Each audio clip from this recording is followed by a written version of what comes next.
നമസ്കാരം. വൈറ്റില പൊന്നുരുന്നി റെയിൽവേ ട്രാക്കിന് സമീപം കോട്ടയം സ്വദേശിനി സുധാ ബേബിയെ കൊല്ലപ്പെട്ട നിലയിൽ കണ്ടെത്തിയ സംഭവത്തിന്റെ ചുരുളഴിയുന്നു.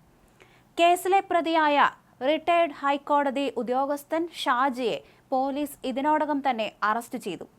കൃത്യമായ ആസൂത്രണത്തോടെ നടത്തിയ കൊലപാതകം ഒരു അപകട മരണമാക്കി മാറ്റാനുള്ള പ്രതിയുടെ ശ്രമം പരാജയപ്പെട്ടതാണ് അന്വേഷണത്തിൽ നിർണായകമായത്. ഷാജിയും കൊല്ലപ്പെട്ട സുധയും കുടുംബ സുഹൃത്തുക്കളായിരുന്നു. വിവാഹമോചിതയായ സുധയുമായി ഷാജിക്ക് വർഷങ്ങളായുള്ള സൗഹൃദമുണ്ടായിരുന്നു.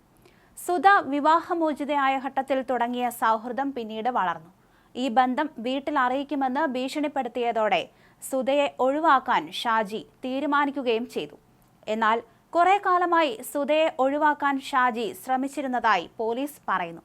ഇതിന്റെ ഭാഗമായി ആസൂത്രണം ചെയ്താണ് സുധയെ വൈറ്റിലയിലെ വിജനമായ ട്രാക്കിന് സമീപം എത്തിച്ചത്. സംഭവ സ്ഥലത്ത് വെച്ച് ഇരുവരും തമ്മിൽ വാക്കേറ്റമുണ്ടാവുകയും സുധ ഷാജിയുടെ ഫോൺ എറിഞ്ഞു പൊട്ടിക്കുകയും ചെയ്തു. തുടർന്ന് നടന്ന കയ്യാങ്കളിക്കൊടുവിൽ സുധയെ ഷാജി കൊലപ്പെടുത്തുകയായിരുന്നു.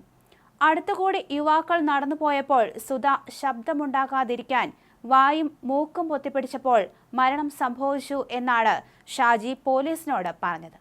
സുധയെ കൊലപ്പെടുത്തുക എന്ന ഉദ്ദേശത്തോടെ തന്നെ ഷാജി തല നിലത്തിടിപ്പിച്ചും കഴുത്തൊടിച്ചും മരണം ഉറപ്പാക്കി.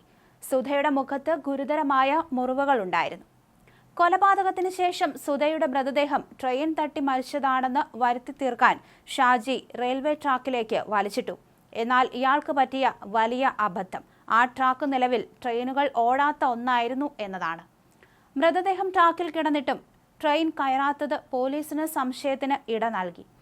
സമീപത്തെ മറ്റൊരു ട്രാക്കിലൂടെ പോയ അമൃത എക്സ്പ്രസിന്റെ ലോക്കോ പൈലറ്റാണ് മൃതദേഹം കണ്ട് RPFനെ വിവരം അറിയിച്ചത്. മൃതദേഹത്തിന് സമീപത്ത് നിന്ന് കണ്ടെത്തിയ സുധയുടെ ഫോണിലെ സിം കാർഡാണ് ആളെ തിരിച്ചറിയാൻ സഹായിച്ചത്. തുടർന്ന് നടത്തിയ അന്വേഷണത്തിൽ നിർണായക തെളിവുകൾ കിട്ടി.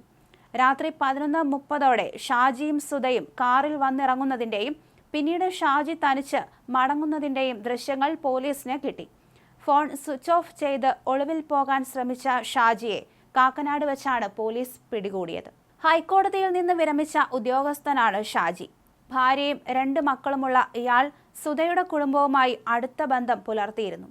കൃത്യമായ ആസൂത്രണത്തോടെയാണ് ഇയാൾ സുധയെ കൊലപ്പെടുത്തിയതെന്നാണ് പോലീസിന്റെ പ്രാഥമികമായ നിഗമനം. പോസ്റ്റ്മോർട്ടം റിപ്പോർട്ട് പുറത്തു വരുന്നതോടെ മരണകാരണത്തിൽ കൂടുതൽ വ്യക്തതയുണ്ടാകും. എന്തായാലും ക്രൂരമായ കൊലപാതകമാണ് നടന്നത്.